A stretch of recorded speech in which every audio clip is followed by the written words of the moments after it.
नमस्कार साथियों, स्वागत है आप सभी का एक बार फिर से आपके अपने चैनल वेदांत लर्निंग पॉइंट पे। आज आप सभी के लिए डीएलएड सेकेंड ईयर के तीसरे प्रश्न पत्र शिक्षा में समावेशी एवं जेंडर मुद्दे के अंतर्गत इसकी दूसरी इकाई है विशेष आवश्यकता वाले बच्चे। इससे मैंने कुछ लघु उत्तरीय और दीर्घ उत्तरीय प्रश्न सेलेक्ट किए हैं आप सभी के लिए, बहुत ही इंपॉर्टेंट हैं, इन्हें ध्यान से देखिएगा। दीर्घ उत्तरीय प्रश्न की मैं हेडिंग्स आपको बता दूंगी क्योंकि वीडियो बहुत ही ज़्यादा लंबा हो जाता है। आप अच्छे से पढ़ लीजिएगा, समझ लीजिएगा, प्रश्न बहुत ही इंपॉर्टेंट है, पेपर में आ सकते हैं। आइए शुरू करते हैं।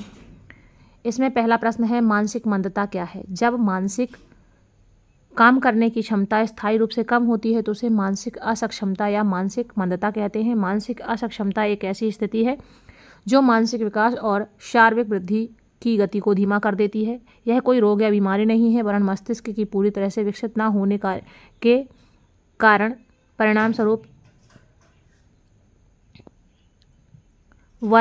मस्तिष्क के पूरी तरह विकसित ना हो पाने के कारण परिणाम स्वरूप उत्पन्न एक स्थिति है। वे बच्चे जिनमें यह स्थिति पाई जाती है वे मंदबुद्धि या मानसिक रूप से असक्षम बच्चे कहलाते हैं। हो सकता है कि बच्चे की मानसिक मंदता जन्म से ही हो अथवा जन्म के बाद हो। अगला प्रश्न है, डाउन सिंड्रोम क्या है, उसके क्या कारण हैं? गर्भाधारण के समय कोशिका विभाजन या गुणन की प्रतिक्रिया में किसी कारणवश विकार उत्पन्न हो जाए और इस प्रकार गर्भाधारण किए गए बच्चे में कोई दोष आ जाए, चाहे माता पिता दोनों में से किसी की जीन्स में इस प्रकार के दोष ना रहे हों। डाउन सिंड्रोम की स्थिति में बच्चे में गुणसूत्रों की संख्या संबंधी दोष आ जाता है, जिसके परिणाम स्वरूप बच्चे के चेहरे की बनावट विशेष प्रकार की हो जाती है, जिससे कि बच्चे को देखते ही पहचाना जा सकता है कि वह डाउन सिंड्रोम वाला बच्चा है। इस स्थिति के कारण मानसिक मंदता भी आ जाती है।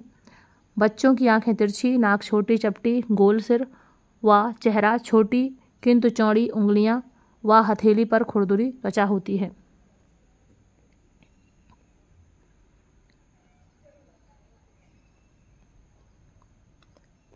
अगला प्रश्न है, मानसिक मंदता के क्या क्या कारण हो सकते हैं? मुख्य तौर पर मानसिक मंदता के दो प्रकार के कारण होते हैं। एक प्रकार की मानसिक मंदता वह है जिसे बच्चा माता पिता से आनुवांशिक रूप में प्राप्त करते हैं और इसे आनुवांशिक कारण भी कहते हैं। दूसरे प्रकार के कारण परिवेश के परिणाम स्वरूप उत्पन्न होते हैं। आनुवांशिक कारण गर्भधारण के समय जीन्स माता पिता से संतान में आ जाते हैं।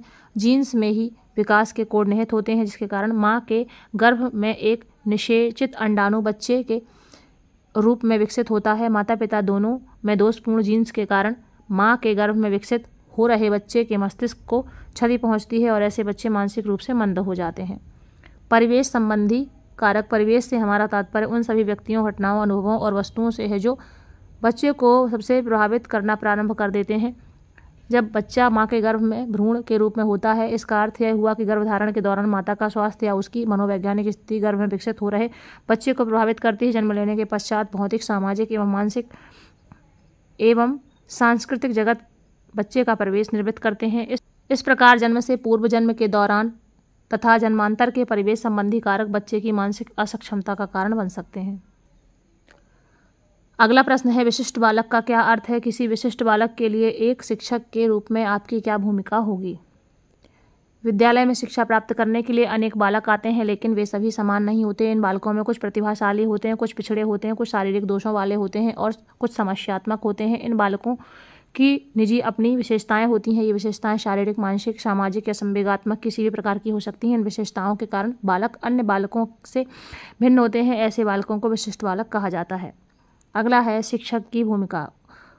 शिक्षक द्वारा उन शिक्षण विधियों का प्रयोग किया जाना चाहिए जो विशिष्ट बालक के लिए उपयोगी हों। विशिष्ट बालकों के लिए योग्य शिक्षकों की आवश्यकता होती है। ऐसे योग्य शिक्षक ही इन बालकों को उनकी क्षमता के अनुसार शिक्षा प्रदान करने में समर्थ हो सकते हैं। शिक्षकों को विद्यार्थी से निकट संबंध स्थापित करने चाहिए और उनका व्यवहार अत्यंत प्रेममय और सहानुभूतिपूर्ण होना चाहिए। शिक्षकों को अपने विद्यार्थियों को करके सीखने के लिए प्रेरित करना चाहिए। शिक्षकों को बालकों में अच्छी सामाजिक आदतों का विकास करना चाहिए। शिक्षण को इन बालकों के लिए विशेष पाठ्यक्रम की व्यवस्था करनी चाहिए। शिक्षक को अध्यापन में दृश्य श्रव्य सामग्री का अधिक से अधिक प्रयोग करना चाहिए। शिक्षक को इन बालकों की मानसिक योग्यताओं को ध्यान में रखते हुए इनके लिए खेलकूद, पार्क, पुस्तकालय, वाचनालय, कार्यालय आदि की व्यवस्था करनी चाहिए। अगला प्रश्न है, मंद अध्येता बालकों की विशेषताएं लिखिए। मंद अध्येता बालकों की विशेषताएं निम्नलिखित है। मंद अध्येता बालक शैक्षिक दृष्टि से सामान्य बालकों से कम 2 या 3 वर्ष पिछड़े होते हैं। इनमें एकाग्रता तथा सृजनात्मकता का अभाव होता है। ये प्रायः घर एवं पास पड़ोस के सीखे व्यवहार की ही पुनरावृत्ति करते हैं। इनकी मानसिक आयु भी सार्थक रूप से निम्न होती है। ये मनोवैज्ञानिक रूप से अपरिपक्व होते हैं। मंदता की अधिक मात्रा होने पर भी बालक किसी भी प्रकार की शिक्षा ग्रहण करने के अयोग्य होते हैं। अगला प्रश्न है, विशेष आवश्यकता वाले बच्चे की पहचान आप कैसे करेंगे? विशेष आवश्यकता वाले बच्चे की पहचान। विशेष आवश्यकता वाले बालक सामान्य बालकों से अनेक रूपों में भिन्न हो सकते हैं। वे सामान्य उच्च कोटि के हो सकते हैं और निम्न कोटि के भी हो। विभिन्न क्षेत्रों में भिन्नता के कारण उन्हें कई वर्गों एवं उपवर्गों में वर्गीकृत किया जा सकता है, जिनका वर्णन इस प्रकार है। मानसिक विकास के आधार पर, शैक्षिक उपलब्धि के आधार पर, शारीरिक कमजोरी या कमी के आधार पर, समायोजन के आधार पर, शिक्षक की सुविधा एवं गहन अध्ययन हेतु इन वर्गों को भी कई उपवर्गों में विभाजित किया गया है। इन्हें चार्ट के द्वारा अग्रलिखित तरीके से प्रदर्शित किया जा सकता है। मानसिक विकास के आधार पर बच्चे, शैक्षिक आधार पर बच्चे, शारीरिक कमजोरी के आधार पर और समायोजन के आधार पर समस्यात्मक बालक। जो मानसिक आधार पर होते हैं वो प्रतिभाशाली, मंदबुद्धि, सृजनात्मक होते हैं। शैक्षिक आधार पर जो होते हैं प्रगतिशील, तीव्र बालक या पिछड़े बालक, अंधे बालक ऐसे में आते हैं। शारीरिक कमजोरी के आधार पर जो होते हैं विकलांग, दृष्टि दोष और अपराधी, बहरे, कम सोचने वाले बच्चे या वाणी दोष मुक्त आते हैं। और समस्यात्मक और समायोजन के आधार पर जो बालक होते हैं या समस्यात्मक बालक होते हैं संवेगात्मक रूप से असंतुलित बालक, सामाजिक दृष्टि से असंतुलित बालक ऐसी श्रेणी में आते हैं।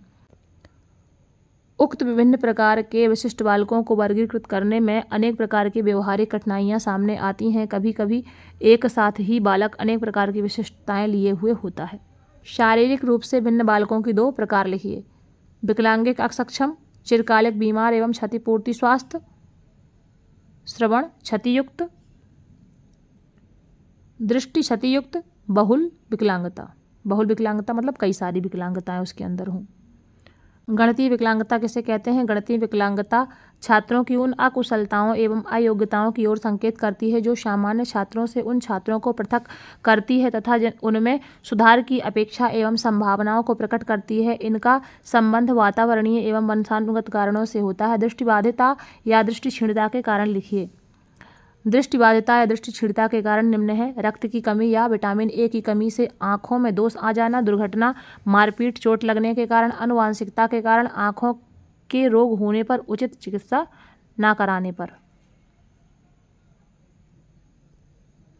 निःशक्त जन अधिनियम 1995 के अनुसार बाधा रहित वातावरण क्या है? सभी विकलांग व्यक्तियों को समानता एवं पक्षपातहीनता की गारंटी मिले, सभी विकलांगों को कानूनी मान्यता मिले, कानूनी क्षमता के व्यवहार में सहयोग दें, विकलांग महिलाओं को ध्यान में रखते हुए लैंगिक दृष्टिकोण अधिकारों तथा कार्यक्रम हस्तक्षेप दोनों में ही प्रारंभ किया जाए। गलत समझे जाने वाले कार्यों तथा आचरणों के विरुद्ध नागरिक एवं आपराधिक मामलों को विनिर्देशित करें। अगला प्रश्न है, पूर्ण दृष्टिबाधित एवं अल्प दृष्टिबाधित बच्चों में अंतर स्पष्ट कीजिए। पूर्ण रूप से दृष्टिबाधित बालक, आंशिक रूप से दृष्टिबालक। प्रश्न है, पूर्ण दृष्टिबाधित एवं अल्प दृष्टिबाधित बच्चे में अंतर स्पष्ट कीजिए। पूर्ण दृष्टिबाधित एवं अल्प दृष्टिबाधित बच्चों में अंतर। पूर्ण रूप से दृष्टिबाधित बालक की दृष्टि क्षमता 2/20 तक हो सकती है। आंशिक रूप से दृष्टिबाधित बालक की दृष्टि क्षमता 2 से 70 तक होती है। ऐसे बालक गंभीर रूप से दृष्टिबाधित होते हैं और वस्तुओं को देखने में असमर्थ होते हैं। ऐसे दृष्टिबाधित केवल 20 फीट पर रखी हुई वस्तु को देखने के योग्य होते हैं।